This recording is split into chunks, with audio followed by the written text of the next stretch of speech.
Civil Disobedience by Henry David Thoreau, 1849.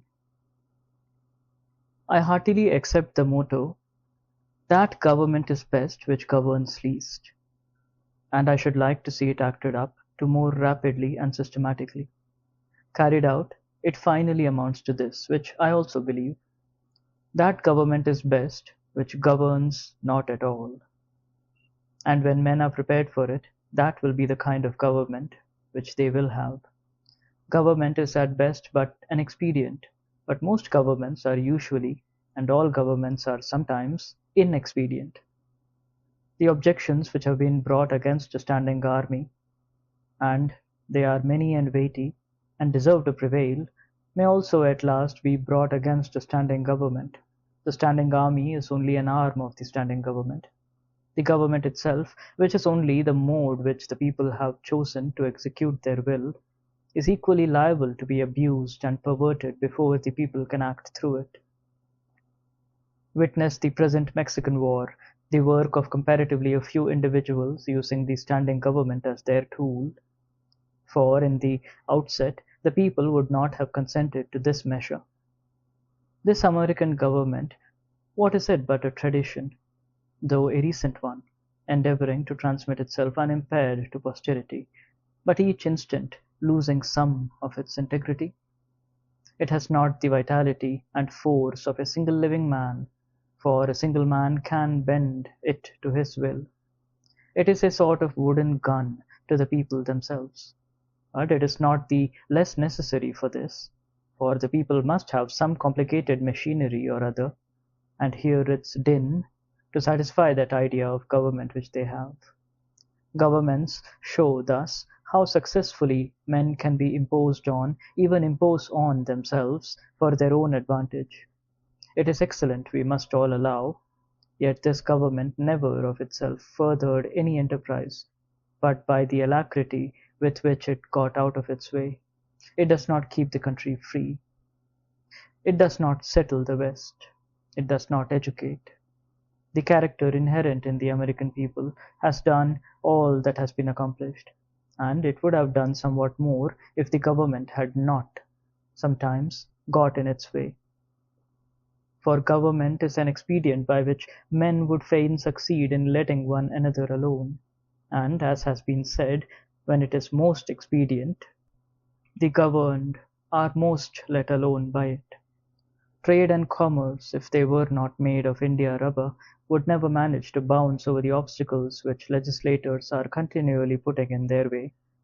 And if one were to judge these men wholly by the effects of their actions and not partly by their intentions, they would deserve to be classed and punished with those mischievous persons who put obstructions on the railroads. But to speak practically and as a citizen, unlike those who call themselves no government men, I ask for, not at once no government, but at once a better government. Let every man make known what kind of government would command his respect, and that will be one step toward obtaining it.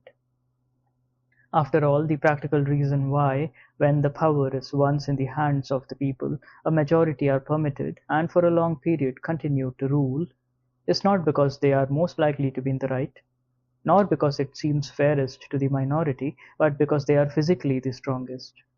But a government in which the majority rule, in all cases, cannot be based on justice, even as far as men understand it. Can there be not a government in which majorities do not virtually decide right and wrong, but conscience? In which majorities decide only those questions to which the rule of expediency is applicable? Must the citizen ever for a moment, or in the least degree, resign his conscience to the legislation? Why has every man a conscience then? I think that we should be men first and subjects afterwards. It is not desirable to cultivate a respect for the law so much as for the right. The only obligation which I have a right to assume is to do at any time what I think right. It is truly enough said that a corporation has no conscience, but a corporation of conscientious men is a corporation with a conscience.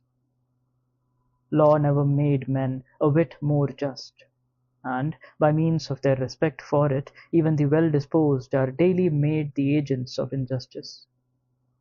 A common and natural result of an undue respect for law is that you may see a file of soldiers, colonel, captain, corporal, privates, powder monkeys, and all, marching in admirable order over hill and dale to the wars against their wills, aye, against their common sense and consciences, which makes it very steep marching indeed, and produces a palpitation of the heart. They have no doubt that it is damnable business in which they are concerned. They are all peaceably inclined. Now, what are they? Men at all, or small movable forts and magazines, at the service of some unscrupulous man in power? Visit the navy yard, and behold a marine, such a man as an American government can make, or such as it can make a man with its black arts, a mere shadow and reminiscence of humanity, a man laid out alive and standing, and already, as one may say, buried under arms with funeral accompaniments. Though it may be, quote, not a drum was heard, not a funeral note, as his course to the rampart we hurried. Not a soldier discharged his farewell shot over the grave where our hero we buried. End quote. The mass of men serve the state thus, not as men mainly, but as machines. With their bodies, they are the standing army, and the militia, jailers, constables, posse comitatus, etc. In most cases, there is no free exercise whatever of the judgment or of the moral sense, but they put themselves on a level with wood and earth and stones, and wooden men can perhaps be manufactured that will serve the purpose as well. Such command no more respect than men of straw or a lump of dirt. They have the same sort of worth only as horses and dogs. Yet such as these even are commonly esteemed good citizens. Others, as most legislators, politicians, lawyers, ministers, and office holders, serve the state chiefly with their heads, and as they rarely make any moral distinctions, they are as likely to serve the devil, without intending it, as God.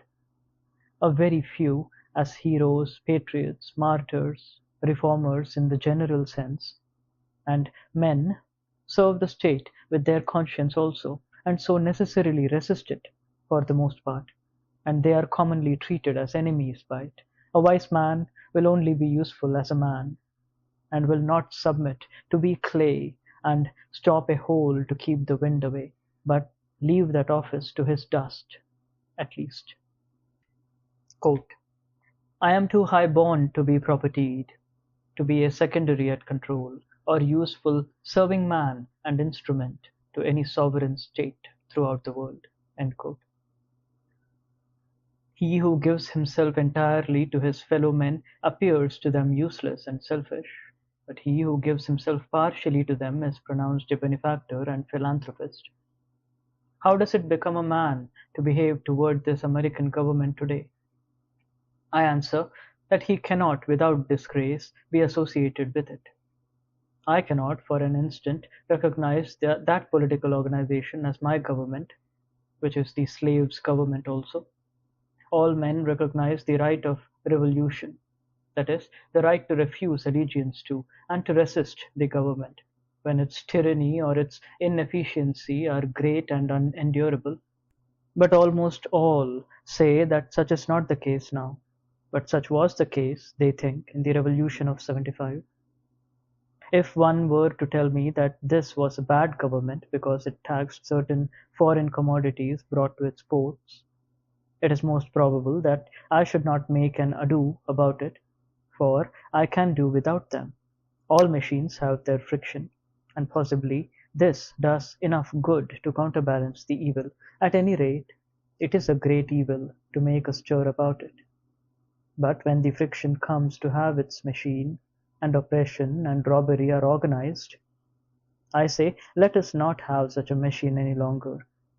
In other words, when a sixth of the population of a nation which has undertaken to the refuge of liberty are slaves, and a whole country is unjustly overrun and conquered by a foreign army and subjected to military law, I think that it is not too soon for honest men to rebel and revolutionize.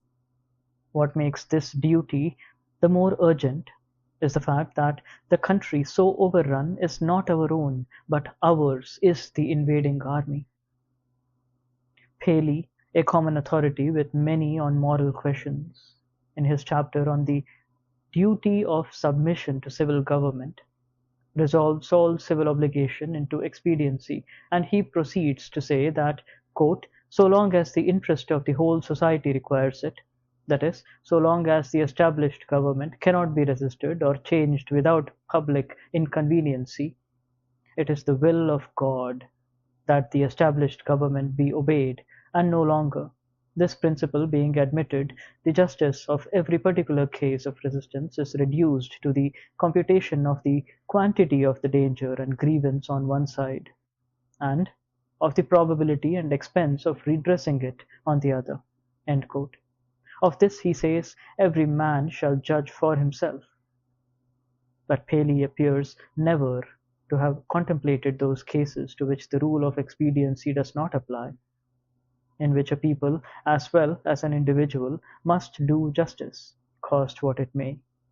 If I have unjustly wrested a plank from a drowning man, I must restore it to him, though I drown myself. This, according to Paley, would be inconvenient. But he that would save his life in such a case shall lose it. This people must cease to hold slaves and to make war on Mexico, though it cost them their existence as a people. In their practice, nations agree with Paley. But does anyone think that Massachusetts does exactly what is right at the present crisis? Quote, a drab of state, a cloth o' silver slut, to have her train borne up and her soul trail in the dirt. End quote. Practically speaking, the opponents of a reform in Massachusetts are not 100,000 politicians at the South, but 100,000 merchants and farmers here, who are more interested in commerce and agriculture than they are in humanity, and are not prepared to do justice to the slave and to Mexico, cost what it may. I quarrel not with far-off foes, but with those who, near at home, cooperate with and do the bidding of those far away, and without whom the latter would be harmless. We are accustomed to say that the mass of men are unprepared, but improvement is slow because the few are not materially wiser or better than the many. It is not so important that many should be as good as you, as that there be some absolute goodness somewhere, for that will leaven the whole lump. There are thousands who are in opinion opposed to slavery and to the war, who yet in effect do nothing to put an end to them, who, esteeming themselves children of Washington and Franklin, sit down with their hands in their pockets and say that they know not what to do, and do nothing, who even postpone the question of freedom to the question of free trade, and quietly read the prices current along with the latest advices from Mexico after dinner, and, it may be, fall asleep over them both. But what is the price current of an honest man and patriot today? They hesitate and they regret and sometimes they petition, but they do nothing in earnest and with effect. They will wait, well disposed, for others to remedy the evil, that they may no longer have it to regret. At most they will give only a cheap vote, and a feeble countenance, and Godspeed to the right as it goes by them. They are 999 patrons of virtue to one virtuous man. But it is easier to deal with the real possessor of a thing than with the temporary guardian of it. All voting is a sort of gaming, like checkers or backgammon, with a slight moral tinge to it, a playing with right and wrong, with moral questions, and betting naturally accompanies it. The character of the voters is not staked. I cast my vote, perchance, as I think right, But I am not vitally concerned that that right should prevail. I am willing to leave it to the majority. Its obligation, therefore, never exceeds that of expediency. Even voting for the right is doing nothing for it. It is only expressing to men feebly your desire that it should prevail. A wise man will not leave the right to the mercy of chance, nor wish it to prevail through the power of the majority. There is but little virtue in the action of masses of men. When the majority shall at length vote for the abolition of slavery, it will be because they are indifferent to slavery, or because there is but little slavery left to be abolished by their vote. They will then be the only slaves. Only his vote can hasten the abolition of slavery who asserts his own freedom by his vote. I hear of a convention to be held at Baltimore or elsewhere for the selection of a candidate for the presidency, made up chiefly of editors and men who are politicians by profession. But I think, what is it to any independent, intelligent, and respectable man what decision they may come to? Shall we not have the advantage of his wisdom and honesty, nevertheless? Can we not count upon some independent votes? Are there not many individuals in the country who do not attend conventions?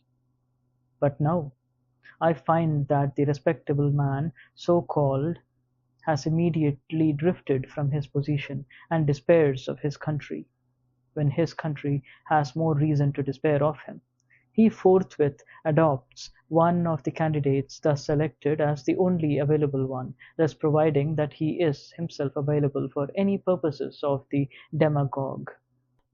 His vote is of no more worth than that of any unprincipled foreigner or hireling native who may have been bought. Oh, for a man who is a man, and, as my neighbor says, has a bone in his back, which you cannot pass your hand through. Our statistics are at fault. The population has been returned too large. How many men are there to a square 1,000 miles in this country? Hardly one. Does not America offer any inducement for men to settle here? The American has dwindled into an odd fellow one, who may be known by the development of his organ of gregariousness and a manifest lack of intellect and cheerful self-reliance, whose first and chief concern on coming into the world is to see that the almshouses are in good repair, and before yet he has lawfully donned the virile garb, to collect a fund for the support of the widows and orphans that may be, who, in short, ventures to live only by the aid of the mutual insurance company, which has promised to bury him decently. Is it not a man's duty, as a matter of course, to devote himself to the eradication of any, even the most enormous, wrong? He may still properly have other concerns to engage him, but it is his duty at least to wash his hands of it, and, if he gives it no thought longer, not to give it practically his support. If I devote myself to other pursuits and contemplations, I must first see, at least, that I do not pursue them sitting upon another man's shoulders.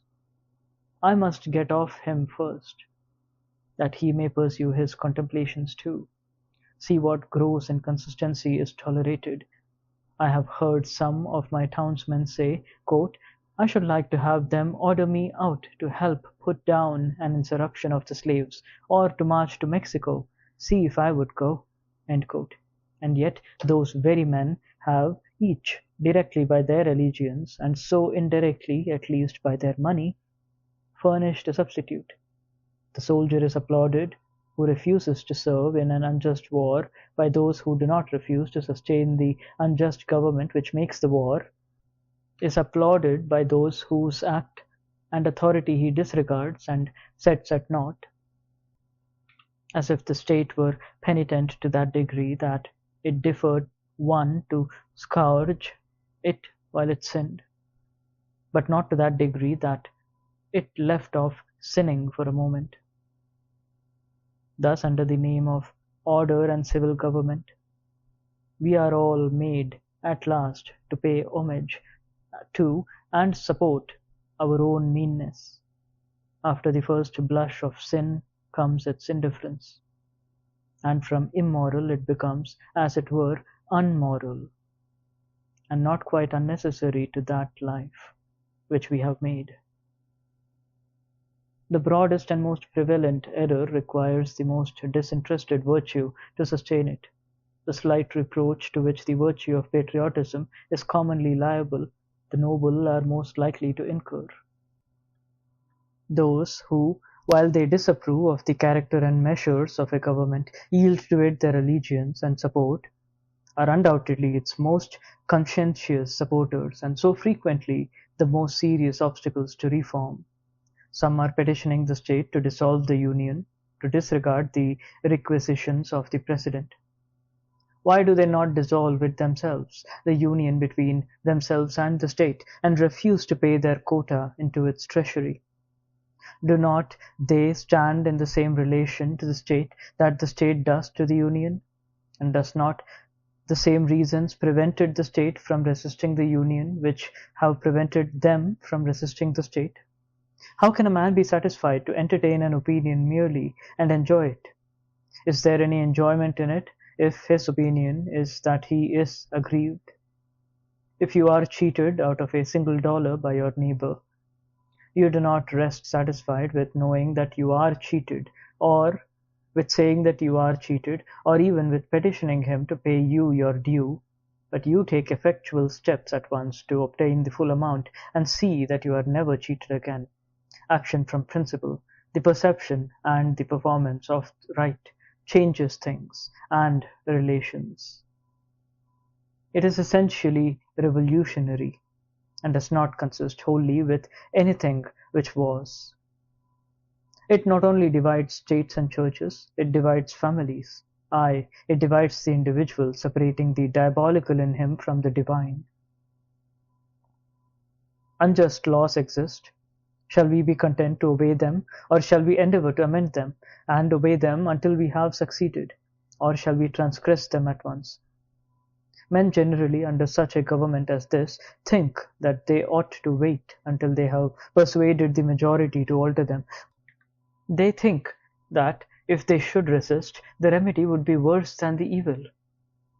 But it is the fault of the government itself that the remedy is worse than the evil. It makes it worse. Why is it not more apt to anticipate and provide for reform? Why does it not cherish its wise minority? Why does it cry and resist before it's hurt? Why does it not encourage its citizens to be on the alert to point out its faults and do better than it would have them? Why does it always crucify Christ and excommunicate Copernicus and Luther and pronounce Washington and Franklin rebels? One would think that a deliberate and practical denial of its authority was the only offense never contemplated by government. Else, why has it not assigned its definite, its suitable and proportionate penalty? If a man who has no property refuses but once to earn 9 shillings for the state, he is put in prison for a period unlimited by any law that I know, and determined only by the discretion of those who placed him there. But if he should steal 90 times 9 shillings from the state, he is soon permitted to go at large again. If the injustice is part of the necessary friction of the machine of government, let it go. Let it go. Perchance it will wear smooth. Certainly the machine will wear out. If the injustice has a spring, or a pulley, or a rope, or a crank, exclusively for itself, then perhaps you may consider whether the remedy will not be worse than the evil. But if it is of such a nature that it requires you to be the agent of injustice to another, then, I say, break the law. Let your life be a counter friction to stop the machine. What I have to do is to see, at any rate, that I do not lend myself to the wrong which I condemn. As for adopting the ways which the state has provided for remedying the evil, I know not of such ways. They take too much time, and a man's life will be gone. I have other affairs to attend to. I came into this world not chiefly to make this a good place to live in, but to live in it. be it good or bad. A man has not everything to do, but something. And because he cannot do everything, it is not necessary that he should do something wrong. It is not my business to be petitioning the governor or the legislature any more than it is theirs to petition me. And if they should not bear my petition, what should I do then? But in this case, the state has provided no way. Its very constitution is the evil. This may seem to be harsh and stubborn and unconciliatory, but it is to treat with the utmost kindness and consideration the only spirit that can appreciate or deserves it. So is and change for the better, like birth and death, which convulse the body. I do not hesitate to say that those who call themselves abolitionists should at once effectually withdraw their support, both in person and property, from the government of Massachusetts, and not wait till they constitute a majority of one, before they suffer the right to prevail through them. I think that it is enough if they have God on their side, without waiting for that other one. Moreover, any man more right than his neighbors constitutes a majority of one already. I meet this American government or its representative, the state government, directly and face to face once a year, no more, in the person of its tax gatherer. This is the only mode in which a man situated as I am necessarily meets it, and it then distinctly says, "Recognize me," and the simplest, the most effectual, and, in the present posture of affairs, the indispensablest mode of treating with it on this head, of expressing your little satisfaction with and love for it, is to deny it then. My civil neighbor, the tax gatherer, is the very man I have to deal with. For it is, after all, with men and not with parchment that I quarrel. And he has voluntarily chosen to be an agent of the government. How shall he ever know well what he is and does as an officer of the government, or as a man, until he is obliged to consider whether he shall treat me, his neighbor, for whom he has respect, as a neighbor and well-disposed man, or as a maniac and disturber of the peace? And see if he can get over this obstruction to his neighborliness without a rudder and more impetus thought or speech corresponding with his action. I know this well, that if 1,000, if 100, if 10 men whom I could name, if 10 honest men only, aye, if one honest man in this state of Massachusetts, ceasing to hold slaves, were actually to withdraw from this compartnership and be locked up in the county jail therefore, it would be the abolition of slavery in America. For it matters not how small the beginning may seem to be, what is once well done is done forever. But we love better to talk about it. That we say is our mission. Reform keeps many scores of newspapers in its service, but not one man. If my esteemed neighbor, the state's ambassador, who will devote his days to the settlement of the question of human rights in the council chamber, instead of being threatened with the prisons of Carolina, were to sit down the prisoner of Massachusetts, that state which is so anxious to foist the sin of slavery upon her sister, though at present she can discover only an act of inhospitability to be the ground of a quarrel with her, the legislature would not wholly waive the subject the following winter. Under a government which imprisons any unjustly, the true place for a just man is also a prison. The proper place today, the only place which Massachusetts has provided for her freer and less desponding spirits, is in her prisons, to be put out and locked out of the state by her own act, and they have already put themselves out by their principles. It is there that the fugitive slave and the Mexican prisoner on parole and the Indian come to plead the wrongs of his race should find them, on that separate but more free and honorable ground where the state places those who are not with her, but against her, the only house in a slave state, in which a free man can abide with honor. If any think that their influence would be lost there, and their voices no longer afflict the ear of the state, that they would not be as an enemy within its walls, they do not know by how much truth is stronger than error, nor how much more eloquently and effectively he can combat injustice, who has experienced a little in his own person. Cast your whole vote, not a strip of paper merely, but your whole influence. A minority is powerless while it conforms to the majority. It is not even a minority then, but it is irresistible when it clogs by its whole weight. If the alternative is to keep all just men in prison, or give up war and slavery, the state will not hesitate which to choose. If 1,000 men were not to pay their tax bills this year, that would not be a violent and bloody measure, as it would be to pay them, and enable the state to commit violence and shed innocent blood. This is in fact the definition of a peaceable revolution, if any such is possible. If the tax gatherer or any other public officer asks me, as one has done, quote, "But what shall I do?" my answer is, if you really wish to do anything, resign your office. When the subject has refused allegiance, and the officer has resigned his office, then the revolution is accomplished. But even suppose blood should flow, is there not a sort of blood shed when the conscience is wounded?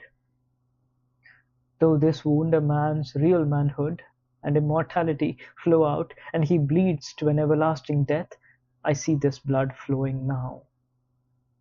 I have contemplated the imprisonment of the offender rather than the seizure of his goods, though both will serve the same purpose, because they who assert the purest right, and consequently are most dangerous to a corrupt state, commonly have not spent much time in accumulating property.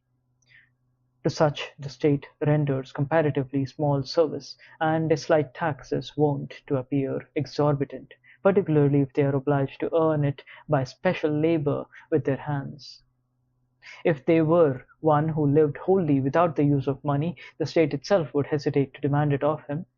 But the rich man, not to make any invidious comparison, is always sold to the institution which makes him rich. Absolutely speaking, the more money, the less virtue, for money comes between a man and his objects, and obtains them for him, and it was certainly no great virtue to obtain it. It puts to rest so many questions which he would otherwise be taxed to answer, while the only new question which it puts is the hard but superfluous one, how to spend it. Thus his moral ground is taken from under his feet. The opportunities of living are diminished in proportion as what are called the means are increased. The best thing a man can do for his culture when he is rich is to endeavor to carry out those schemes which he entertained when he was poor.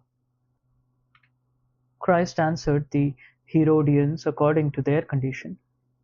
"Show me the tribute money," he said. And one took a penny out of his pocket.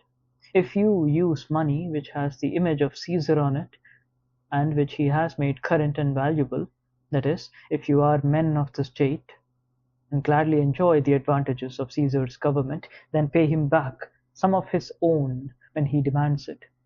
Render therefore to Caesar that which is Caesar's, and to God those things which are God's, leaving them no wiser than before as to which was which, for they did not wish to know. When I converse with the freest of my neighbors, I perceive that whatever they may say about the magnitude and seriousness of the question, and their regard for the public tranquillity, the long and the short of the matter is that they cannot spare the protection of the existing government, and they dread the consequences to their property and families of disobedience to it. For my own part, I should not like to think that I ever rely on the protection of the state. But if I deny the authority of the state when it presents its tax bill, I will soon take and waste all my property, and so harass me with my children without end. This is hard. This makes it impossible for a man to live honestly, and, at the same time, comfortably in the outward respects. It will not be worth the while to accumulate property that would be sure to go again.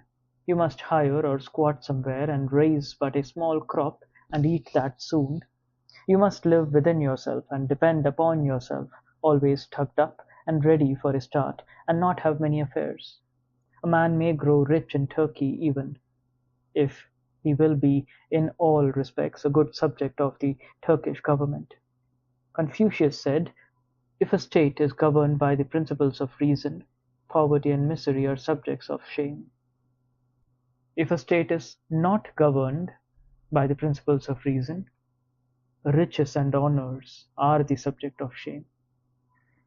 Now, until I want the protection of Massachusetts to be extended to me in some distant southern port where my liberty is endangered, or until I am bent solely on building up an estate at home by peaceful enterprise, I can afford to refuse allegiance to Massachusetts and her right to my property and life. It costs me less in every sense to incur the penalty of disobedience to the state than it would be to obey. I should feel as if I were worth less in that case. Some years ago the state met me in behalf of the church, and commanded me to pay a certain sum toward the support of a clergyman whose preaching my father attended, but never I myself. "Pay," it said, "or be locked up in the jail." I declined to pay, but unfortunately another man saw fit to pay it. I did not see why the schoolmaster would be taxed to support the priest, and not the priest the schoolmaster, for I was not the state schoolmaster, but I supported myself by voluntary subscription. I did not see why the lyceum should not present its tax bill, and have the state to back its demand, as well as the church. However, at the request of the select man, I condescended to make such some statement as this in writing: "Know all men by these presents, that I, Henry Thoreau, do not wish to be regarded as a member of any incorporated society which I have not joined." This I gave to the town clerk, and he has it. The state, having thus learned that I did not wish to be regarded as a member of the church, has never made a like demand on me since, though it said that it must adhere to its original presumption that time. If I had known how to name them, I should then have signed off in detail from all the societies which I never signed on to, but I did not know where to find a complete list. I have paid no poll tax for 6 years. I was put into a jail once on this account for one night, and as I stood considering the walls of solid stone, 2 or 3 feet thick, the door of wood and iron, a foot thick, and the iron grating which straightened the line, I could not help being struck with the foolishness of that institution, which treated me as if I were mere flesh and blood and bones, to be locked up. I wondered that it should have concluded at length that this was the best use it could put me to, and had never thought to avail itself of my services in some way. I saw that, if there was a wall of stone between me and my townsmen, there was a still more difficult one to climb or break through before they could get to be as free as I was. I did not for a moment feel confined. The wall seemed a great waste of stone and mortar. I felt as if I alone of all my townsmen had paid my tax. They plainly did not know how to treat me, but behaved like persons who are underbred. In every threat and in every compliment there was a blunder, for they thought that my chief desire was to stand the other side of that stone wall. I could not but smile to see how industriously they locked the door on my meditations, which followed them out again without let or hindrance. And they were really all that was dangerous. As they could not reach me, they had resolved to punish my body, just as boys, if they cannot come at some person against whom they have a spite, will abuse his dog. I saw that the state was half-witted, that it was timid as a lone woman with her silver spoons, and that it did not know its friends from its foes. And I lost all my remaining respect for it, and pitied it. Thus the state never intentionally confronts a man's sense, intellectual or moral, but only his body, his senses. It is not armed with superior wit or honesty, but with superior physical strength. I was not born to be forced. I will breathe after my own fashion. Let us see who is the strongest. What force has a multitude? They only can force me who obey a higher law than I. They force me to become like themselves. I do not hear of men being forced to have this way or that by masses of men. What sort of life were that to live? When I meet a government which says to me, "Your money or your life," why should I be in haste to give it my money? It may be in a great strait, and not know what to do. I cannot help that. It must help itself. Do as I do. It is not worth the while to snivel about it. I am not responsible for the successful working of the machinery of society. I am not the son of the engineer. I perceive that when an acorn and a chestnut fall side by side, the one does not remain inert to make way for the other, but both obey their own laws, and spring and grow and flourish as best they can, till one, perchance, overshadows and destroys the other. If a plant cannot live according to its nature, it dies. And so a man. The night in prison was novel and interesting enough. The prisoners in their shirt sleeves were enjoying a chat and the evening air in the doorway when I entered. But the jailer said, "Come, boys, it is time to lock up." And so they dispersed, and I heard the sound of their steps returning into the hollow apartments.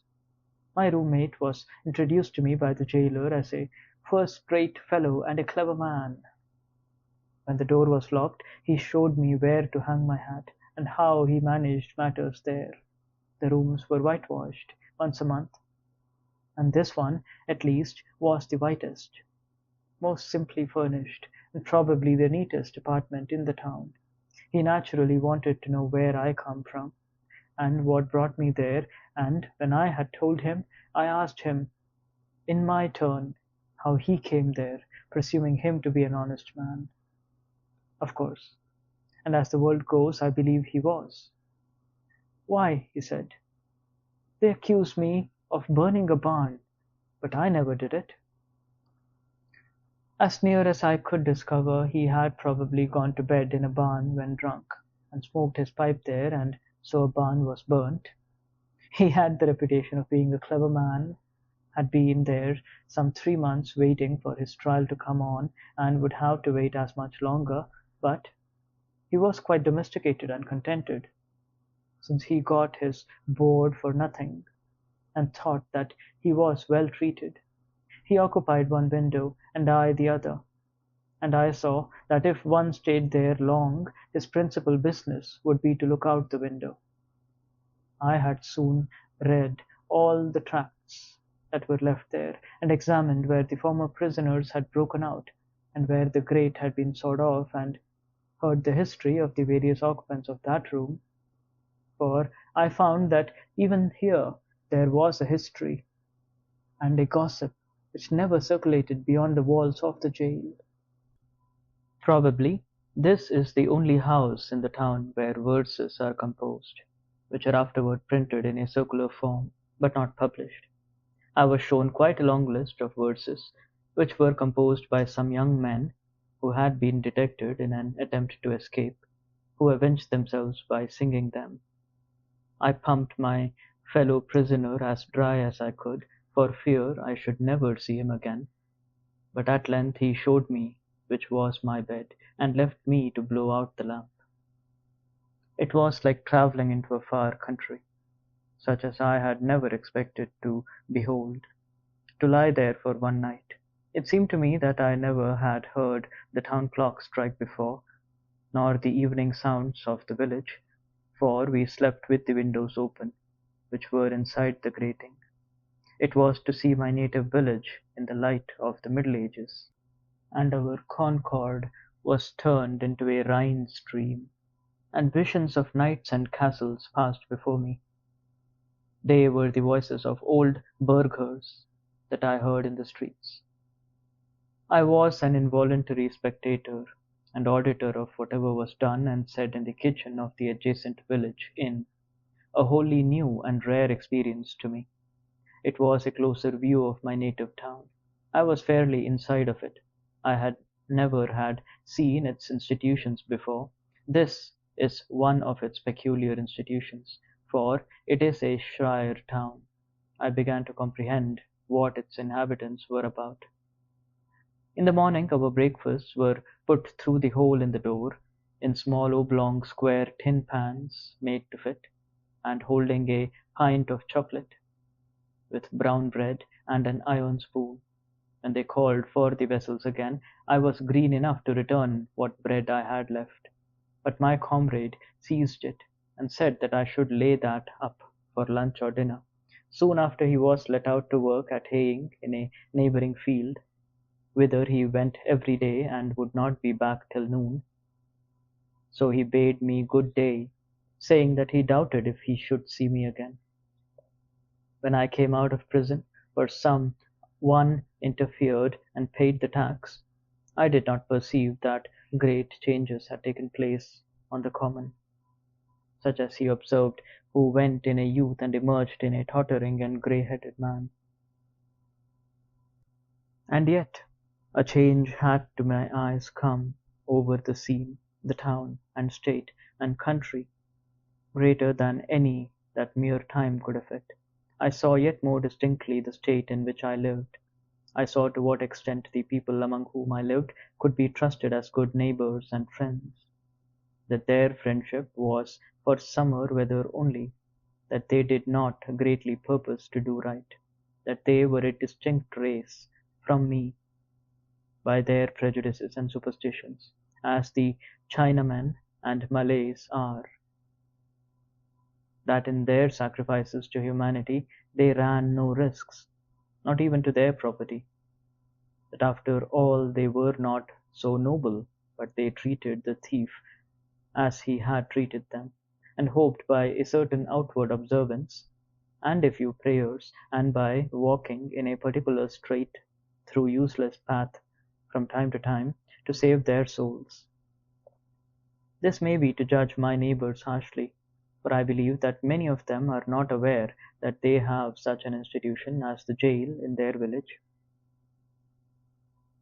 It was formerly the custom in our village, when a poor debtor came out of jail, for his acquaintances to salute him, looking through their fingers, which were crossed to represent the grating of a jail window. "How do you do?" My neighbours did not thus salute me, but first looked at me, and then at one another, as if I had returned from a long journey. I was put into jail as I was going to the shoemaker's to get a shoe which was mended. When I was let out the next morning, I proceeded to finish my errand, and, having put on my mended shoe, joined a huckleberry party, who were impatient to put themselves under my conduct, and in half an hour, for the horse was soon tackled, was in the midst of a huckleberry field, on one of our highest hills, 2 miles off, and then the state was nowhere to be seen.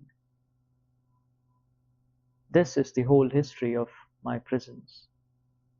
I have never declined paying the highway tax, because I am as desirous of being a good neighbour as I am of being a bad subject. And as for supporting schools, I am doing my part to educate my fellow countrymen now. It is for no particular item in the tax bill that I refuse to pay it. I simply wish to refuse allegiance to the state, to withdraw and to stand aloof from it effectually. I do not care to trace the course of my dollar, if I could, till it buys a man or a musket to shoot one with. The dollar is innocent, but I am concerned to trace the effects of my allegiance. In fact, I quietly declare war with the state, after my fashion, though I will still make what use and get what advantage of her I can, as is usual in such cases. If others pay the tax which is demanded of me, from a sympathy with the state, they do but what they have already done in their own case, or rather they abet injustice to a greater extent than the state requires. If they pay the tax from a mistaken interest in the individual taxed, to save his property or prevent his going to jail, it is because they have not considered wisely how far they let their private feelings interfere with the public good. This then is my position at present.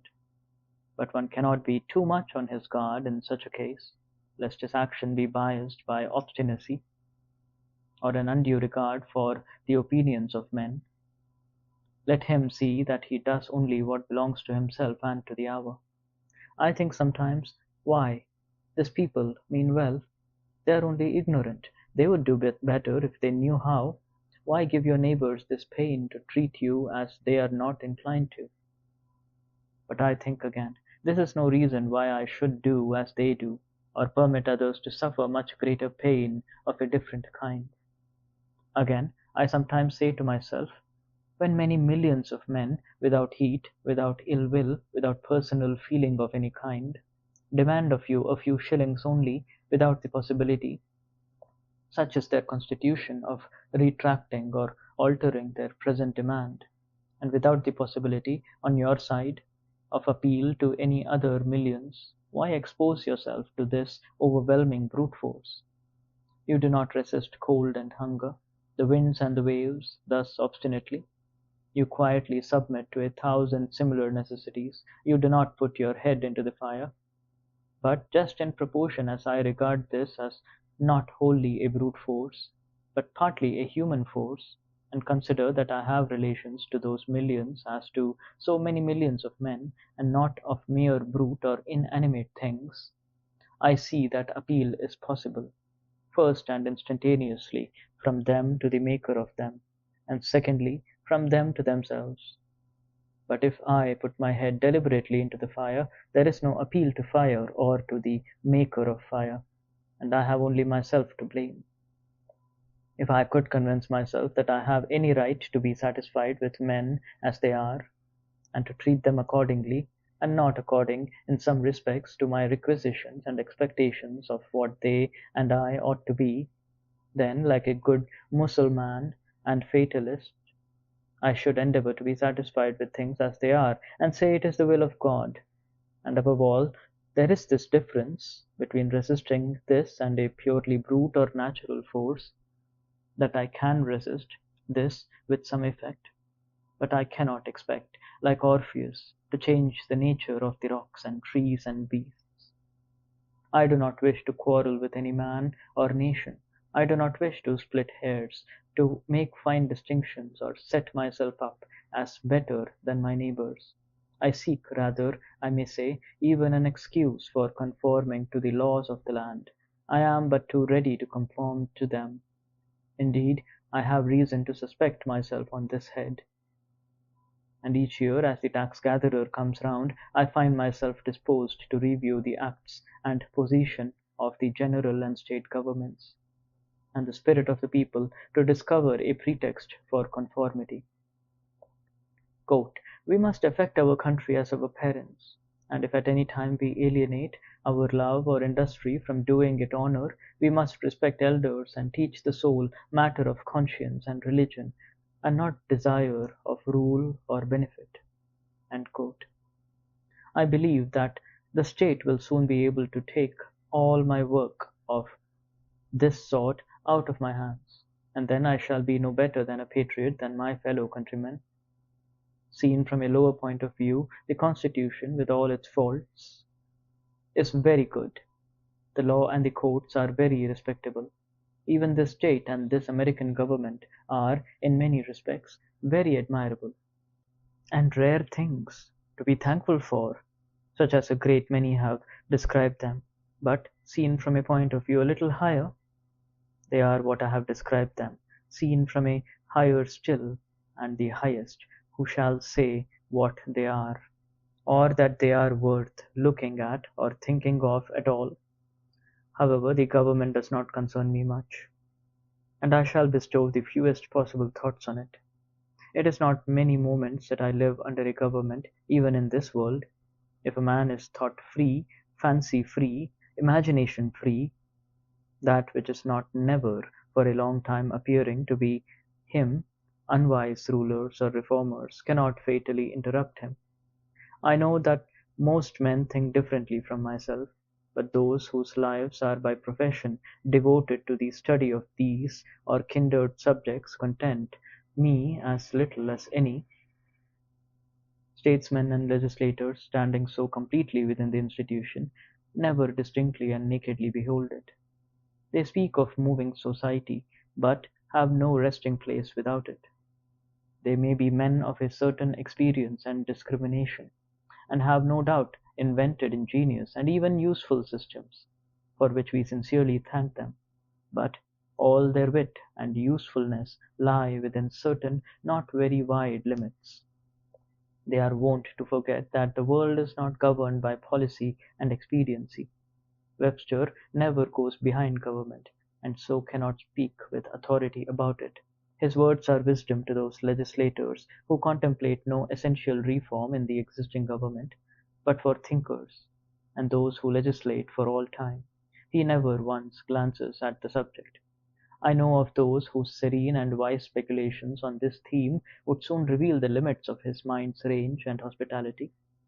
Yet, compared with the cheap professions of most reformers and the still cheaper wisdom and eloquence of politicians in general, his are almost the only sensible and valuable words, and we thank heaven for him.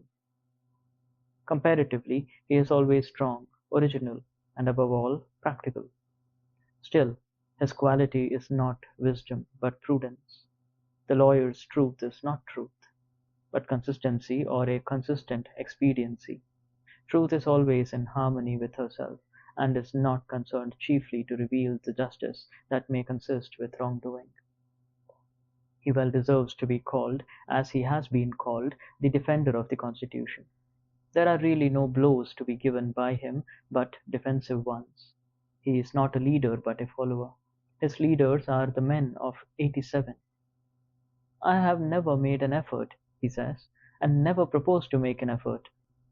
I have never countenanced an effort, and never mean to countenance an effort, to disturb the arrangement as originally made by which the various states came into the Union.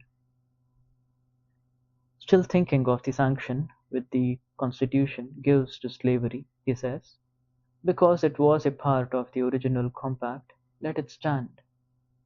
Notwithstanding his special acuteness and ability, he is unable to take a fact out of its merely political relations, and behold it as it lies absolutely to be disposed of by the intellect. What, for instance, it behooves a man to do here in America today with regard to slavery, but ventures, or is driven, to make some such desperate answer as the following, while professing to speak absolutely, and as a private man, from which what new and singular code of social duties might be inferred? The manner, says he, in which the governments of those states where slavery exists are to regulate it is for their own consideration, under their responsibility to their constituents, to the general laws of propriety, humanity, and justice, and to God. Associations formed elsewhere, springing from a feeling of humanity or any other cause, have nothing whatever to do with it. They have never received any encouragement from me, and they never will. They who know of no purer sources of truth, who have traced up its stream no higher, stand, and wisely stand, by the Bible and the Constitution, and drink at it there with reverence and humility, but they who behold where it comes trickling into this lake or that pool, gird up their loins once more, and continue their pilgrimage toward its fountain head. No man with a genius for legislation has appeared in America. They are rare in the history of the world. There are orators, politicians, and eloquent men, but by the thousand, but the speaker has not yet opened his mouth to speak, who is capable of settling the much vexed questions of the day. We love eloquence for its own sake, and not for any truth which it may utter, or any heroism it may inspire. Our legislators have not yet learned the comparative value of free trade and of freedom, of union and of rectitude to a nation. They have no genius or talent for comparatively humble questions of taxation and finance, commerce and manufacturers and agriculture. If we were left solely to the wordy wit of legislators in Congress for our guidance, uncorrupted by the seasonable experience and the effectual complaints of the people, America would not long retain her rank among the nations. For 1800 years, though perchance I have no right to say it, the New Testament has been written. Yet where is the legislator who has wisdom and practical talent enough to avail himself of the light which it sheds on the science of legislation? The authority of government, even such as I am willing to submit to, for I will cheerfully obey those who know and can do better than I, and in many things even those who neither know nor can do so well, is still an impure one. To be strictly just, it must have the sanction and consent of the governed. It can have no pure right over my person and property but what I concede to it. The progress from an absolute to a limited monarchy, from a limited monarchy to a democracy, is a progress toward a true respect for the individual. Even the Chinese philosopher was wise enough to regard the individual as the basis of the empire. Is a democracy, such as we know it, the last improvement possible in government? Is it not possible to take a step further towards recognizing the organizing the rights of man? There will never be a really free and enlightened state until the state comes to recognize the individual as a higher and independent power, from which all its own power and authority are derived, and treats him accordingly. I please myself with imagining a state at least which can afford to be just to all men, and to treat the individual with respect as a neighbor, which even would not think it inconsistent with its own repose if a few were to live aloof from it, not meddling with it, nor embraced by it, who fulfilled all the duties of neighbors and fellow men. A state which bore this kind of fruit, and suffered it to drop off as fast as it ripened, would prepare the way for a still more perfect and glorious state, which also I have imagined, but not yet anywhere seen. The end.